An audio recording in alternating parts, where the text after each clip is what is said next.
Good morning, witches. My hair wasn't cooperating, so here we are. So, it is almost the summer solstice, and as I'm getting mentally prepared, but also planning out my schedule and trying to get rituals going, I thought it would be a great time to talk a little bit about the solar calendar or the wheel of the year and get into what that is. At this point in your journey, I am sure you have heard that, even if you don't necessarily know what it means, and so I thought I would go very lightly over what that is just so you get a little bit more information on it.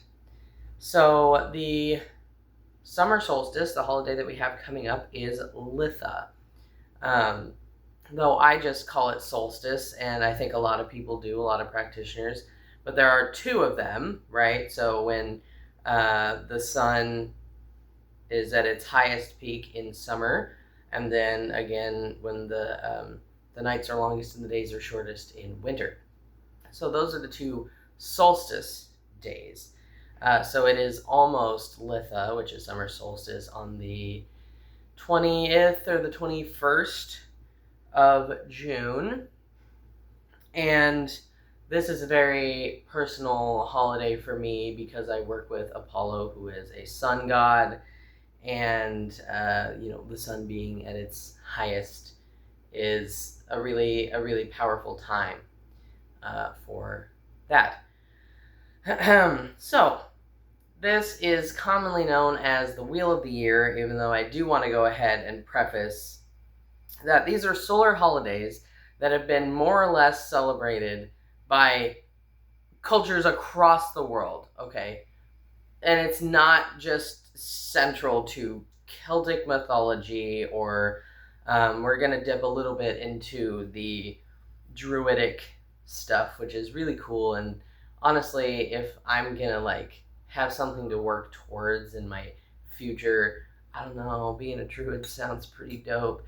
But it is a lot of study and a lot of practice and a lot of other stuff. I was recently just watching a video of someone that was going through the process of their self-initiation in the Golden Dawn, and I've never subscribed to that, but it is really fascinating to learn about. But that is not beginner stuff. So this Wheel of the Year is more or less celebrated across the world because as ancient peoples would look into the sky and be like, this is, harvest time and the sun is the highest and brightest right now. And then they would keep track of, the dark and cold times and have celebrations and rituals and holidays based off of what the natural world was doing, which goes back to a video that I have about how we are so removed from nature as it is, and just feeling out of sync with everything because we're shut up in our little house boxes away from the earth and the wind and the trees. But that's a whole different video.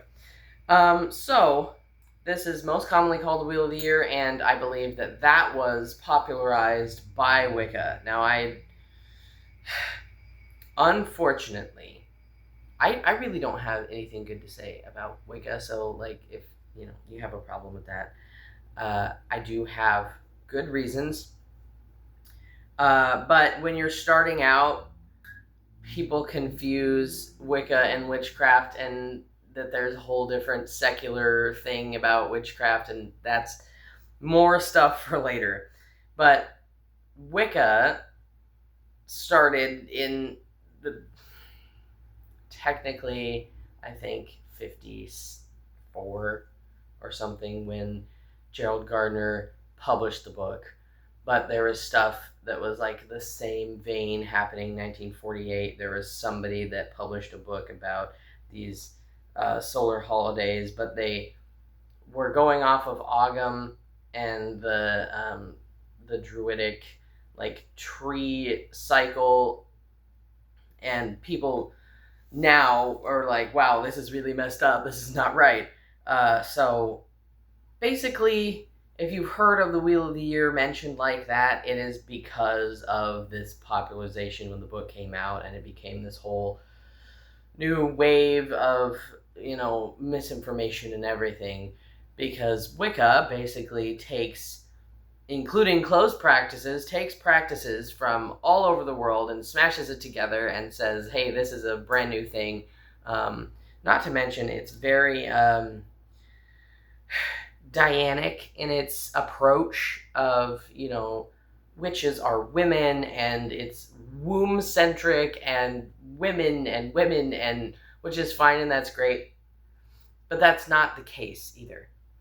And practitioners have been all genders and shapes and sizes and colors and races, and it a white dude put everything into one little box and published it and said, here you go, this is mine and this is how it's going to be. So if you've heard Wheel of the Year in its condensed form, it comes from so many other things, and that's why I'm also calling this the solar holidays, because there's different names for them, and there's different, rituals and things, and they're also associated with different deities and different gods and goddesses, and spirits, and all of it across different cultures. So definitely do more research. And I want to add this because I recently was talking to somebody who is quite overwhelmed, and it was me at the beginning also. There are 8 holidays in this calendar that I'm going to talk about, and especially if you're busy and you're working a full-time job or whatever, you're not going to have time to celebrate all of them, especially to the, depth that you want to. And as somebody who felt this, pressure, it was coming from me, it wasn't coming from anybody else, but who felt this pressure to celebrate holidays on time, and it has to be this day, and I have this whole ritual thing, but I wasn't connecting to any of them. I wasn't like, wow, this means so much to me, and this is why I'm celebrating this holiday. So don't feel pressured to celebrate every single holiday, and don't feel pressured that what you're doing is not good enough. As somebody who's been practicing for 10 plus years at this point, a lot of times I forget, and that sucks to say, but I forget most of them. And as you go on, you're going to find which ones are really, really important to you, like me with summer solstice, and you celebrate the day before, you celebrate the day after, because capitalism has changed the entire natural cycle of things. And, maybe you get yourself a bottle of wine and you light a candle and you're like, I see you, and you go to bed, because I hate to kill all your lofty dreams, I really do. But don't worry about it if it's not, 12, 13, 15 people skyclad in somebody's really nice backyard, and you've got a bonfire going, and there's a feast, and it goes on for 24 hours, and you greet the dawn, and you get up at sunrise, and you go down to the river, and you bathe, and you sing, and then, and that sounds really lovely. But it might not be like that, and that's okay too. I'm still working on, even finding anyone who has a fire pit in their yard, because I got a lot of stuff to set on fire, and I no longer have a yard, so I need to find someone else to do it. Anyhow, let's move on. So, yes, there are 8 holidays. I'm going to go over them real quick right now, starting with Samhain, because it is considered to be the witch's new year. This is Halloween. This is October 31st.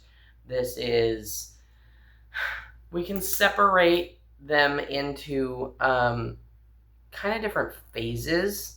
There's like your harvest holidays, there's your planting holidays, and you'll see how this is so deeply connected to, like I say, the land and natural cycles. So Samhain is the last of the harvest holidays, which is, why there's pumpkins and gourds and corn and squash and all of these things on Samhain. I love Halloween. It's like my favorite. It's also my wife's birthday, so I make a big deal about that one too. So that is the first one that's considered, which is New Year. That's when I do my New Year's stuff as a practitioner, and I do a year ahead tarot spread, and I attempt to cleanse. It's also when the veil is thinnest, and I work with Hades, and so I, will go to the cemetery and I will do other like death ritual stuff. And you'll notice that Day of the Dead is like within a day, 2 days of this holiday, because in another different culture, it's the same vibe. It's the same. Humans are lovely and amazing, and we somehow figured out, this is what the nature in the world is trying to tell us, and even without communicating about it, which I think is so fascinating. Anyhow, the next one you'll recognize is Yule, and that's, you'll see that these commercialized holidays kind of land right on top of the natural world planting and harvest holidays. So Yule is from the 20th to the 25th. I think that the actual day length day is the 21st, but that kind of changes every year because of where the sun is, etc. And then we have Imbolc, which was one of the holidays that I was really trying to force myself to celebrate, and I could not connect with it. So maybe it'll work for you. The 1st and 2nd of February. And let's see, that is like the first spring holiday, even though it happens in February, obviously, like it's still snowy outside in most places. But that is the first, like, okay, we're done with winter now. We're done with the quiet and the underground and the dark and the damp and the dirt. And now we're like, oh, it's almost spring. And then we have Ostara, which, again, you'll see the Christian holiday planted right on top of that. The 20th to the 23rd of March. And again, spring equinox is, I think, the 21st. So you've got solstices here, and then equinoxes here, which is spring and fall. And then we have Beltane, which also I think people say Beltane. I did for a really long time. Pronunciation aside, it's the 30th to the 1st of May. So April 30th to the 1st of May. This one's also, it's May Day. So that's our second springy one, right? And by May, you're definitely planting things. In fact, it might even be stuff is ready by then, like your spring onions, strawberries, maybe. Cherries happen in June. I grew up on an orchard, so I'm a little bit connected to this thing of planting and harvesting, but not very much. And definitely the lunar cycles as well, which I may get into in another video. The lunar cycles for planting and harvesting is actually really fun to look at as well.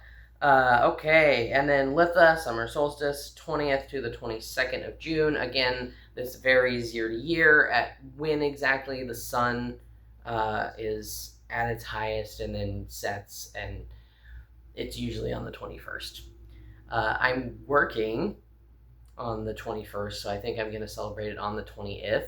That's another thing, is that when you're scheduling your life around capitalism, I've kind of celebrated holidays for about 3 days, before, during, after, because I probably should ask for time off to do my literal religious things, but I am not so good at doing that. So, and then we have Lunasa.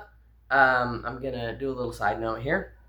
So Lunasa is the celebration for the Celtic god Lu, who is like a sun god in Celtic mythology, and it's in Gaelic. And then there is a second name for this holiday, which is Lammas. I think that's how it's called. in Old English, it means loaf mass because it's that's the first of the harvest holidays. So that's when they would be baking bread, and the wheat comes in and the wheat's ready, and that is celebrated on the 1st of August. Not much room to play there. So that's the first of the harvest holidays. Yeah, I don't really connect to that one very much either. I remember taking a picture of this like yellow grass that looked like wheat. It was a very cool picture many years ago, at the height of me trying to do every holiday, and it looked cool. But again, that's one of my like really small. Hey, I'm celebrating things. Is like taking photos and going outside and really low spoons stuff. And then we have Mabon, which is another one of my favorites because it's right next to my birthday. And this is the second harvest holiday, 20th to the 23rd of September. Again, usually equinoxes happen on the 21st. And so this is the second harvest holiday, and then it goes all the way back around to Samhain. I think that is a pretty good overview. Spellings and stuff are probably going to be pretty difficult, but if you search Wheel of the Year, you will find a wealth of information, as well as Pinterest is your best friend, and there's a lot of good basic information on Pinterest. Again, the one thing that I would say, because we can't, shelter you to not learn the wrong things, one thing that I would say when you're researching, more than one resource is great. And I mean, this goes for academic papers too, that you need to cite 2 sources. But more than one is great, because if you find one post or one article or one whatever that says one thing, then if you go search it up again 3 times, 4 times, and it's all kind of consistent, then you're like, okay, this makes sense. Doesn't mean you can't change your mind at a different time. For the love of God, please be open to changing your mind if further on down the road you find out that a practice that you've been doing is not open to you, or something that you thought was one way is not. Yeah. So be open to changing your mind. Listen to people generally when they tell you, hey, don't do that, especially in the beginning. And that's a whole thing. So also take very, very grain of salt when watching TikTok videos, because there is a lot of stuff on there that is just not right, and people aren't doing their academic process. That's all I have to say. So that is an overview of the Wheel of the Year, the solar holidays. I hope you enjoyed it, and I will see you in the next one. Take care. Have a lovely day, my friends.